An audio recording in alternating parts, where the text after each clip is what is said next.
नमस्कार, वंदे मातरम। मैं हूं श्यामगिरी। आप देख रहे हैं हमारा चैनल मुद्दा भारत का। मुद्दा भारत का यानी मुद्दा आपका। मुद्दा है पूरी दुनिया के आरक्षण का। जी हाँ, आरक्षण की समस्याओं से पूरा देश, पूरी दुनिया जो है जूझ रही है, लेकिन आरक्षण सबको चाहिए। अभी ताज़ा खबर में देखिए, बांग्लादेश में इस तरह से भूचाल आया हुआ है कि वहाँ पर आरक्षण नहीं चाहिए करके सैकड़ों लोग मारे जा रहे हैं, घायल हो रहे हैं। सर, और बांग्लादेश का आरक्षण का मामला अलग है। वहां पे उन्होंने क्या किया है कि जब भारत बांग्लादेश नहीं था, पाकिस्तान था 71 में। हाँ, तो उस समय जो लोग पाकिस्तान से लड़े भारत की सहायता से, उन लोगों को आरक्षण दिया है। तो बाकी लोग जो है बोलते हैं वो अभी जमाना हो गया। 71 साल बोले तो वो 30 ये 55 साल हो गए। अभी उनके बेटे कहाँ है, कौन कहाँ है, तो उनको आरक्षण तो हर जगह सब जमाना ही हो गया। हाँ, नहीं, मतलब आरक्षण नहीं, इसलिए उनको आरक्षण मत दो, इतना ही बात है। उसके ऊपर दंगे चल रहे हैं अभी। जी।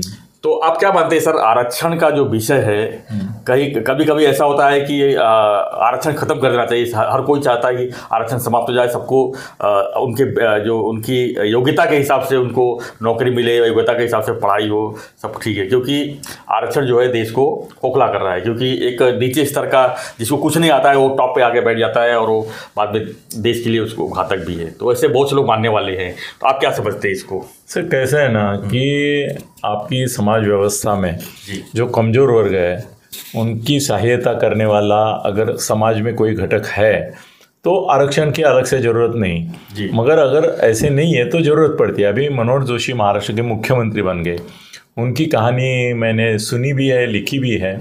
वो बोले कि हमारे बचपन में हम इतने गरीब थे कि घर में खाना तक नहीं बनता था। तो हम क्या करते थे, वो माधुकरी करके एक ब्राह्मणों में प्रथा थी कि एक 4 घर 5 घर ब्राह्मणों के तय थे। वहाँ पे हम सुबह खाने का समय जब होता था तब जाते थे। फिर उनके घर में जो भी पका होगा उसमें से थोड़ा थोड़ा हमारे झोली में डाल देते थे वो, और वो सब मिलके हम खाते थे। तो बोले वो अगर सिस्टम नहीं होती तो हम भूखे मर जाते थे। कोई सिस्टम ही नहीं थी। स्कूल में भी वो बोले कि ऐसा होता था कि हमारी फीस, हमारे बुक्स वगैरह देने वाले थोड़े से हमारे समाज में संस्था थी ब्राह्मणों की, वो हमको किताब देते थे, नोटबुक देते थे। वो बोले तब वो आरक्षण ये कल्पना ही नहीं थी। मगर इस प्रकार का आरक्षण ब्राह्मणों को, अलग अलग जमातियों को मिला। जैन मारवाड़ी समाज में ऐसी मदद करने वाली संस्थाएं थी, वो एक प्रकार का आरक्षण अपने समाज को दे रही थी। अब सरकार के ऊपर वो जिम्मेदारी आ गई है, तो सरकार को आरक्षण देना पड़ता है, देना चाहिए। नहीं साहब, आपसे सवाल है मेरा कि आरक्षण का जो है देना चाहिए, होना चाहिए, ठीक है, लेकिन क्या जाति देख के होना चाहिए कि आर्थिक स्थिति देख के होना चाहिए? क्योंकि आर्थिक स्थिति देख के होना चाहिए, इसके लिए हर कोई चाहता है कि जो आर्थिक रूप से कमज़ोर है, यानी कि वो कमज़ोर ही है, भले ओपन कास्ट में है, लेकिन आर्थिक रूप से कमज़ोर है तो वो पूरी दुनिया से कमज़ोर है। तो ऐसे लोग वंचित रह जाते हैं। तो आप क्या मानते हैं इसके लिए?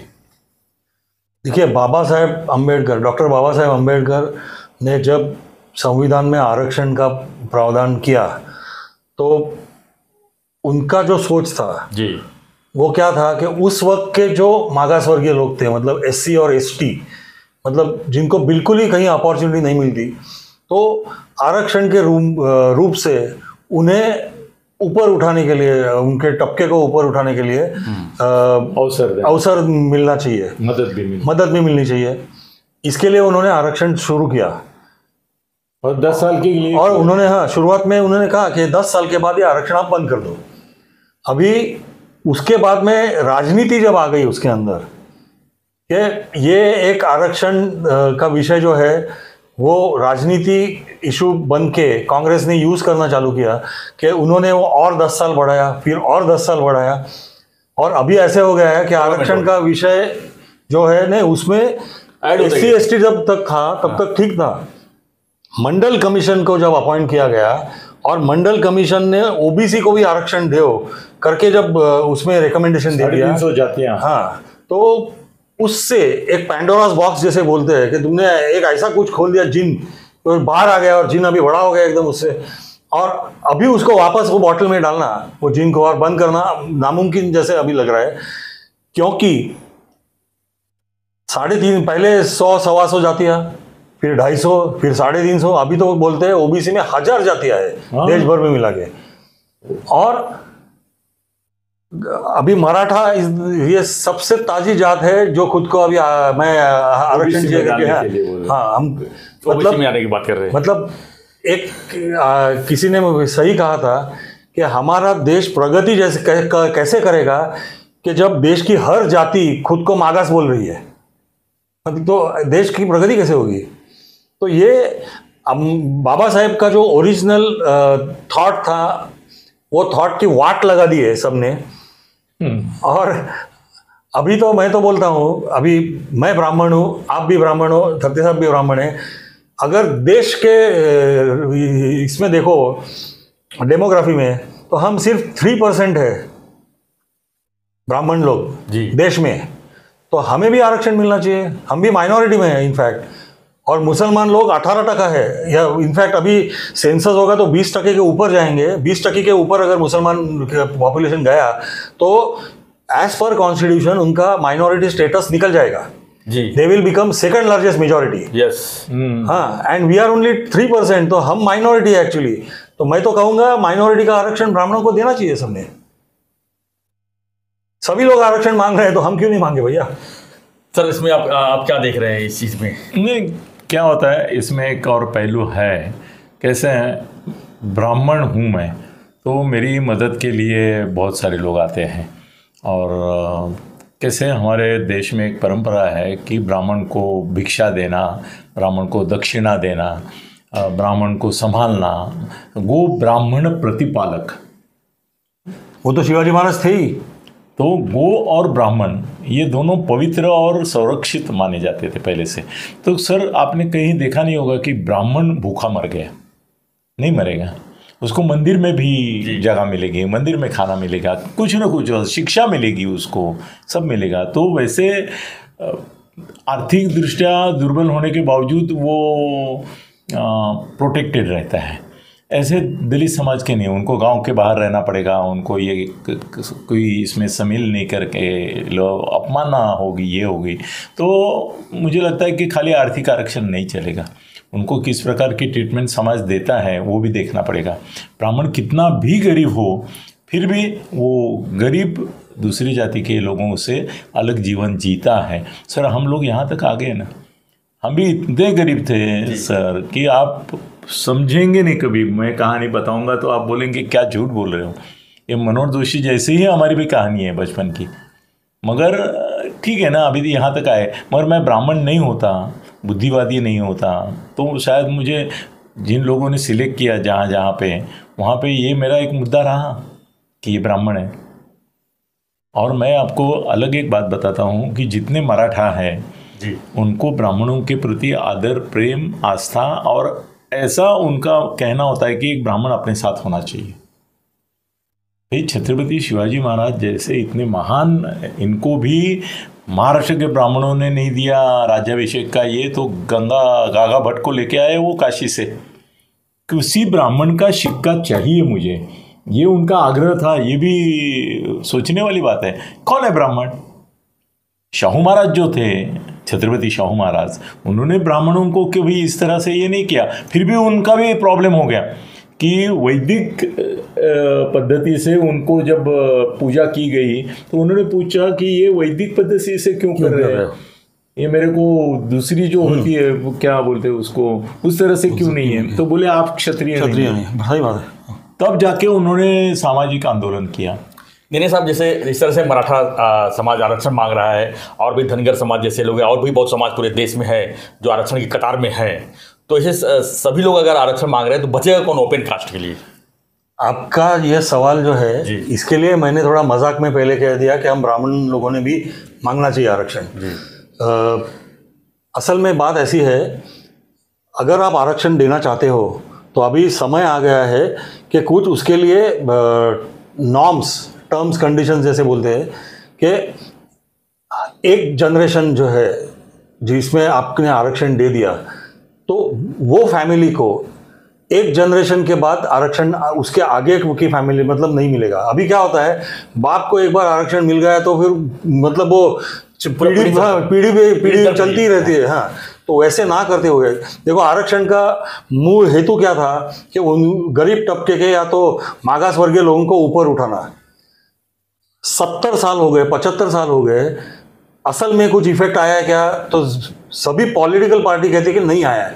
तो नहीं आया, क्यों नहीं आया है? क्योंकि आरक्षण जो आदमी के पास, आखिरी तबके का आदमी जो है, जहाँ पे पहुँचना चाहिए वहाँ तक पहुँचता ही नहीं है। आप अगर आईएएस देखोगे, बहुत सारे आईएएस लोग आरक्षित सीट्स में से आईएएस हुए हैं। उनकी बाद की पीढ़ी भी आरक्षण लेती है, उसके बाद की पीढ़ी भी आरक्षण लेती है। जरूरत नहीं है, एक बार तुमको एक स्टेटस मिल गया तो आप वो क्या बोलते हैं, लिस्ट में से बाहर हो जाना चाहिए, जो दूसरा आ जाना चाहिए उसके अंदर।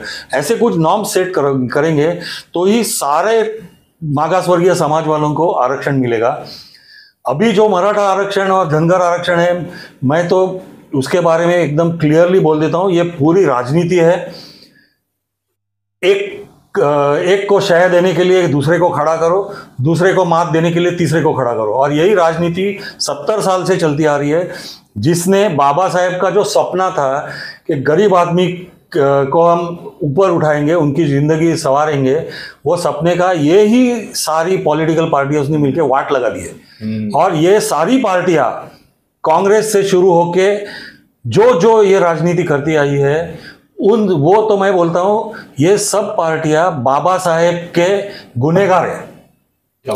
एक विषय इसमें और है सर फतेह साहब की, बहुत जगह पर सुनने में आया है कि बोगस सर्टिफिकेट बना के भी आरक्षण का पूरा फायदा लेके आज के बहुत से प्रशासनिक अधिकारी जो है बड़े बड़े लेवल पे हैं।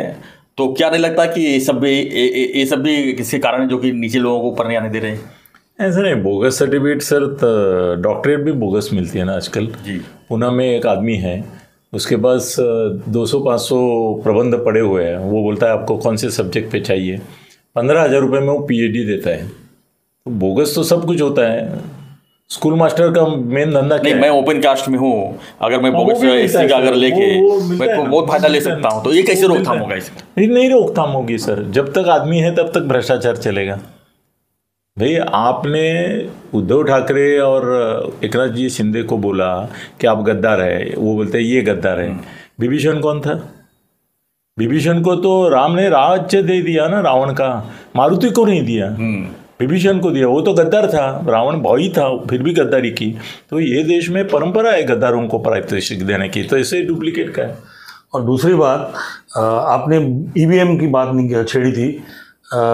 देखो, अमेरिका जैसा प्रगत देश, technologically most equipped, advanced and equipped देश जो है, तो जब लास्ट टाइम ट्रम्प हार गए बाइडेन के सामने, तो उन्होंने भी यही आरोप लगाए थे कि बोगस वोटिंग करवाया मेरे खिलाफ।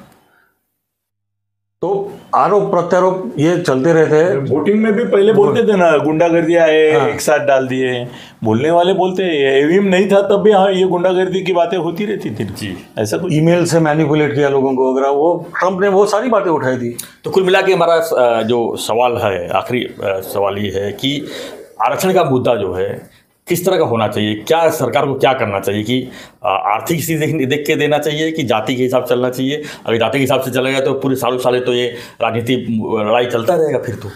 सर मुझे लगता है जाति के हिसाब से चलना चाहिए। आर्थिक और जाति दोनों का मिलन करके ही करना पड़ेगा।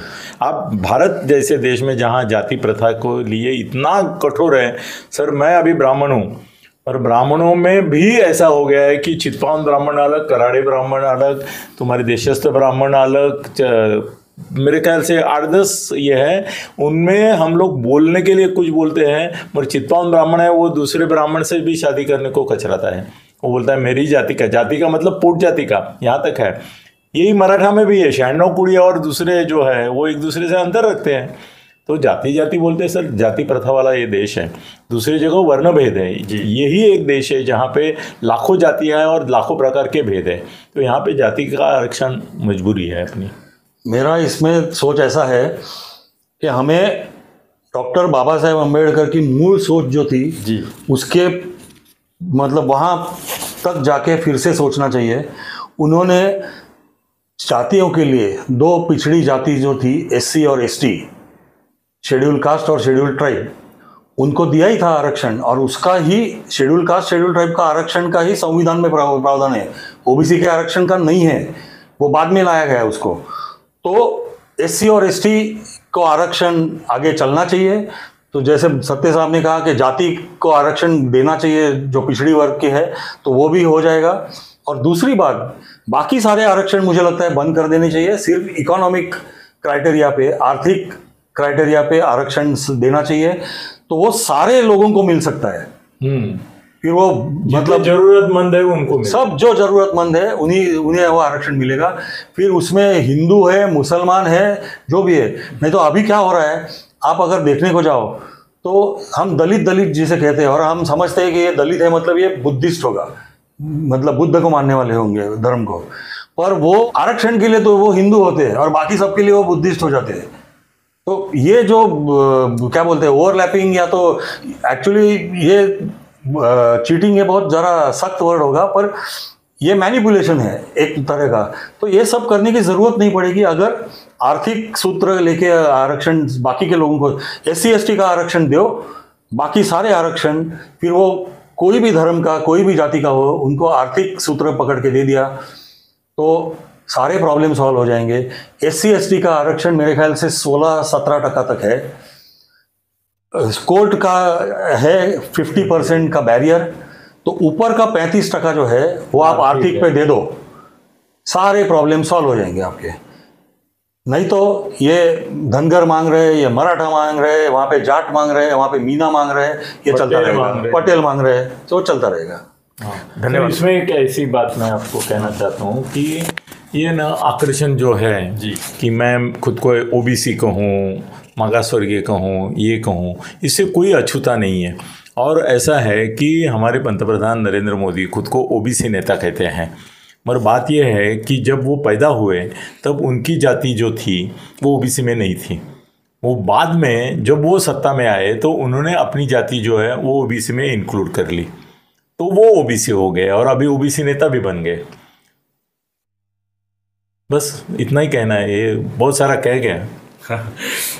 धन्यवाद सर। तो हमारा जो आज का चर्चा था, आज की वीडियो चर्चा था कि आरक्षण जो है कैसे लोगों को देना चाहिए, आरक्षण से जो है पूरा दुनिया जो परेशान है उसको कैसे बाहर आना चाहिए, कैसे लोगों को मदद मिलनी चाहिए और कैसे सरकार भी इसमें इन्वॉल्व होकर जो है इसकी एक तो सर मैं संवैधानिक इशारा देना चाहता हूं कि इन्होंने अभी बोलते समय ये बोला कि जो मागासवर्गीय है वो बौद्ध होने के बावजूद कभी, तो इनका कहने का जो मतलब है वो उन जातियों का कोई अपमान करने का नहीं है, एक उदाहरण के तौर पे दिया है, मगर फिर भी उसके लिए हम ये आपने बराबर अच्छा हुआ क्लैरिफाई किया। मैं भी क्लैरिफाई करना चाहता हूँ कि बुद्धिस्ट लोग जो है उनको आरक्षण नहीं है, उनके लिए आरक्षण का प्रावधान नहीं है देश में भी, देश में अपने। तो इसके लिए महाराष्ट्र में है, नहीं किधर भी नहीं है, महाराष्ट्र में तो इसके लिए वो लोग जो है उनको नहीं, उनके लिए नहीं है पक्का। तो इसके लिए मतलब वो कुछ गलत कर रहे हैं ऐसे मैं नहीं कह रहा हूँ, पर ये मैनिपुलेशन को क्यों करना पड़ता है, क्योंकि एक ग्रे एरिया रह गया है, ग्रे एरिया रह गया है, तो लेने के लिए तो उनको हम ब्लेम नहीं कर रहे हैं, उनकी मजबूरी समझ रहे हैं और ये निकल जाए। इसके लिए मैं कहता हूँ SC ST का रहे, बाकी का जो 32-33% बाकी जगह जो रहता है वो सारा आर्थिक निकट से दे दो। ये बिल्कुल सही है। धन्यवाद सर। तो आपकी क्या प्रतिक्रिया है इस पर, आरक्षण के मुद्दे पर? हमें कमेंट बॉक्स में लिखिए। क्या लगता है कि आर्थिक दृष्टि से आरक्षण मिलना चाहिए या जातिवाद से मिलना चाहिए? क्योंकि दो कैटेगरी चल रहा है इस समय, चर्चा बहुत जोरों में इस पर, और पूरा देश नहीं पूरा दुनिया परेशान है इससे। तो आपकी प्रतिक्रिया लिखिए और बने रहिए हमारे साथ ऐसी खबरों के लिए। देखते रहिए हमारा चैनल मुद्दा भारत का। चैनल को लाइक, शेयर और सब्सक्राइब जरूर कीजिए। धन्यवाद सर, धन्यवाद। जय हिंद, जय महाराष्ट्र।